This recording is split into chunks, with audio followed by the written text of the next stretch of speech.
Okay, we're going to begin by introducing ourselves. I'm Tony. And I'm Chantel. And we're the Tonyandtelshow Show. And we want to welcome you and thank you for so much for doing this with us today. Yes, thank you very much. I appreciate the offer to be here. Oh, no problem. No problem.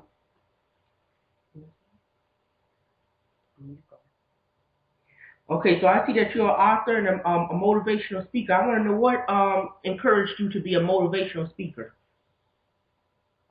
Well, I guess it's just really been a passion for life. I've been a motivational speaker since I was in my early teens and just didn't know it. So as I got older, I just really found out, that's really my purpose here on earth is to, change people's lives as much as I can. Okay. Okay, you also are an author. Could you tell us some about your work and how did you get into writing? Well, my writing is something where I'm trying to change people's lives. One of the things, my title of the book is Becoming Who You Should Be Despite Who You Are. Okay. I see that oftentimes people, we have our inner enemies. There's an old African proverb that says there's no enemy within, that no enemy on the outside can hurt you. So oftentimes our own way of doing things or the way we perceive ourselves limit our ability to progress. And that's kind of what I talk about in the book, where you're kind of looking and doing a self-evaluation with yourself. It can open up a whole new light and can change your life and your goals and the whole way in which you do things to a whole nother light and a whole nother level. That's kind of what I talk about in the book. All right. So now, are you working on anything currently as far as writing? Well, that is one of the things that I'm working on there, and also I also have a CD that's out right now, and it's called "Making Good Times Out of Bad Situations," and that's something where I talk about there's so much going on, so much stuff that's dark, lugubrious, so a lot of people need something to uplift them and have a sense of hope, and that's kind of what I give them in that CD where we go, we're talking about how you can be in a very bad situation, but your mindset is what determines where you're going. It's not what's going on in the situation, but it's what you're doing, at that point, what you're thinking about is ultimately going to determine where you're going, not what you're going through. There's people right now that, worrying about how their bills going to get paid. There's kids is worrying about if they ever going to get themselves out of the proverbial hood, or if they're ever going to amount to be anything. But they got to understand that it's not where you're at right now. It's where you're thinking you're going to be.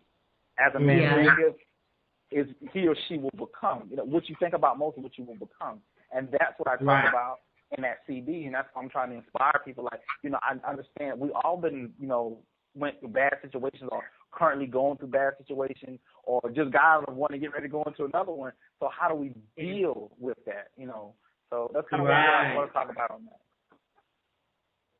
Yeah. What are some of the hardest things and easiest things about writing and putting your thoughts together, and where do you draw inspiration from? I would definitely say there's nothing easy about it. Unless you look. Nothing easy about it. My inspiration comes from my mother, to be honest with you. My mom passed away March 26, 2009, and I made some promises to her of things that I wanted to call. I always told her I was going to make a mark in this world, not for the fame, but for the lives that I can change. Right. And to say that I gave something to humanity other than taking up oxygen. I want my kids to be able to look back and see my legacy as something that they'll be proud to claim, that they are confident and happy, elated to have my last name. So it means a lot to me to help people. And it just feels good. It's like a natural high. It just feels good when you know that you inspired someone to their greatness. I mean, it's just a feeling. So, but we'll come back to writing.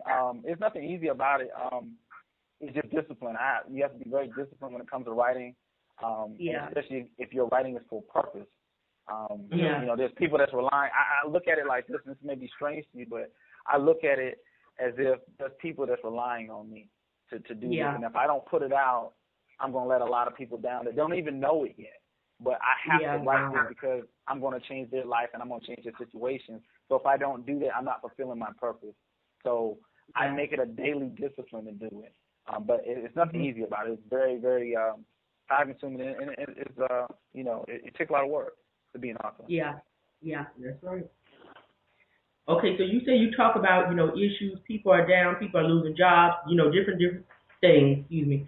So a lot of people would see these kind of things and say, well, that's none of my business. Maybe I shouldn't act. Maybe I shouldn't talk about it. What inside you says, well, let me talk about it. Let me ask about it. Well, I mean, you can't. I mean, some people would say that, and that's typical. And that's kind of a reflection of why some of us have and some of us don't. I think that you got to take personal responsibility within yourself, but then also you have to take a society responsibility. Like, you have to be a part of society and say, if there's something wrong in my community, or I feel that there's a problem, I think that someone should be brave enough, confident enough to say, you know what, let's address the issue. I'm one of those people that will do that. I'm not afraid of what someone may say, because the easiest thing you can do is do nothing. If I do nothing, no one's going to criticize me or critique me.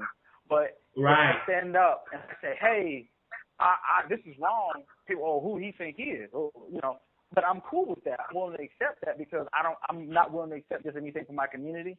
I'm willing to accept anything from my family. I want the best for my family, my community, so I'm willing to step up and say, hey, something wrong with this. Let's talk about this. Let's have a conversation. Let's put it on the table and see what we can do to make it better. I think that I don't think nothing's wrong with that. I mean, I know. Exactly. So that's why I do what I do, and I speak about it. And I mean, I had a conference call this other day, and we were talking, and someone brought up the education, and they were saying, well, the school isn't doing this, the school isn't doing that. And I said, well, we all know that. I said, what's already known needs not be explained, or we don't need to explain what's going on. We know what's going on. What are we doing on an individual level, as leaders, as orators, as people out in the community? What are we doing to change it? Are we going to the Boys and Girls Club? What are we doing to try to make a change? Like, are we talking to young people, or are we just sitting there talking about, well, the school ain't doing it? John F. Kennedy said it a long time ago. He said it a long time ago. He said it a long time ago. It's not what your country can do for you, but what you can do for your country. So it's not what your community can do for you. What can you do for your community? Exactly. So that's the way I look at it. So. Yeah, because it's not like it's hard, because like you say, well, how hard it is to go to your child's PTA meeting or volunteer for the help with extra homework and extra credit, and some of us don't want to do that. Exactly. My mom always used to say that it always starts. Charity starts at home. You gotta start at home. If you're not willing to make a sacrifice, but then it's a double-edged sword, because then in some communities where there's one parent, single parent, and they gotta work, and that's the environment I came from. I was a big called what they call a key latch kid, so I know to come from that. But my mom, she's perpetuated some things in me that told me, like, hey son, if you want better, look at how I'm struggling. What are you going to do? I didn't go to college. What are you going to do? So I wanted more than what my peers wanted during that time. I didn't play that much, because I'm like, well, I have plenty of time to play, but right now I need to have my mind on, going to college. I was thinking like this in elementary school. Like, it was that serious to me. I'm like, they don't have anything going for them. I don't want to be like this. I love my mom. I appreciate her taking care of me, but at the same time, I didn't want her lifestyle. I didn't want myself nor my family. And I realized that at a very early age. I don't know what it was, but it was just, I guess, I was blessed with that type of knowledge and understanding of things that it made it different. And I try to bless other people with that. But some children need to be sat down and really talked to. If you never talk to them, you never know what they can understand. But the conversation is never taking place. So. No. Right. Yeah. I want to know, what is your favorite book you have read and why? Oh man. I got a lot of books that I've run through. I would say my favorite right now, because I've been reading it lately, will be a tie. Can I give two? Yeah. Okay. No problem. My two favorite books right now, one is The 5 Levels of Leadership by John Maxwell. Then Outwitting the Devil by Napoleon Hill, which came out, I think the book came out in like 2011. Those are my two favorite books. Napoleon Hill always writes. He wrote Think and Grow Rich, which is another awesome good book. So those are two books that I'm reading right now. That I'm rereading, should I say? Again, I reread a lot of books. That every time you read them, you draw something different from each time. So. Yeah. So who do you look up to as a figure, to do what you do? Woo! There's one man that comes to name, and that's Mr. Les Brown. Yeah, all right. Les Brown. That's my true inspiration right there, Les Brown.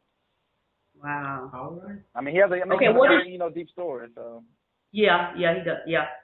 What's your favorite positive saying? It could be as many. You said what's my favorite theme? I didn't hear what you're saying exactly. No, a positive saying, like a saying. I would say one of the things I always kind of end it with, I said, you're one decision and one action away from success. That's my favorite. That's why I usually end all my speeches with that. You're one decision, because if you make the decision, that doesn't mean anything. But you got to make the action, then it leads to success. I gave this example. Well, John Maxwell gives an example in the book. He said that if you have 5 logs, you have 5 frogs on the log, and 4 decide to jump off, how many frogs do you have? Everyone says, "Oh, you got one frog left on the log." That's not right. Yeah. It's still 5 frogs, because deciding and doing is 2 different things. Exactly. So you got to make the decision, then you got to put forth the action to make it happen. Exactly. That's right. Okay, so what would you say your main goal is in being a motivational speaker and an author and talking to the kids and the community and everybody that you talk to? What would you say is your main goal? That's 2 words: changing lives. That's my main goal. If I don't do nothing else, I want to know that I changed some people's lives for better. For the betterment of my people, the betterment of society, the betterment of humanity. That's my goal. I want to at least say, if I was to check out the day of tomorrow, the world was a lot better with me than without me. So that's right. That's my main goal. Yeah. I want to know, what is your approach when it comes to motivating an audience, and what do you do by making sure your message sticks with them? Because most people, we go listen to something and the next day we don't forget it. We don't, Well, how do you get your message? Yeah. I mean, I get it across because I do something that maybe a lot of people may not do. But the speakers that's in the industry right now that survive all the years of scrutiny and stuff like that, I speak from the heart. I think if you speak from the heart, you speak from the soul, people can connect to you on a different level. That's not just fluffery. Anyone can get up on stage and just, it's possible. You can do it. Yeah, but how can I do it? What is the thing that's really touching me and really getting me to move? So you got to connect with people, understand, let them know, like, I was either I'm going through it. You may not see it because I'm on stage. Either I'm going through the same mess you're going through. I've either already been through it, and I got through it. I'm here to testify and tell you what you can do. So it's relating to people, let them know, like, hey, I'm not just some special guy here. I'm a everyday person. I have a message because I've been through what you're going through, or I understand what you're going through. Now let's help you come up with a game plan and strategize on how to get through it. That's what I do. I can't do it any other way. I can't be fake about it. Like right now, we're having this talk. I can't be fake to you.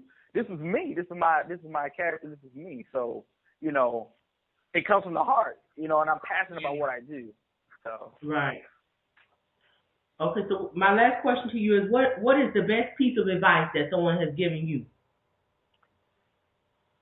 Never, ever give up on your goals and your dreams, and most importantly, your dreams.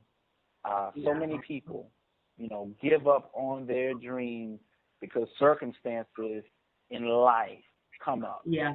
And I didn't share this early with you. I told you the main title of my book.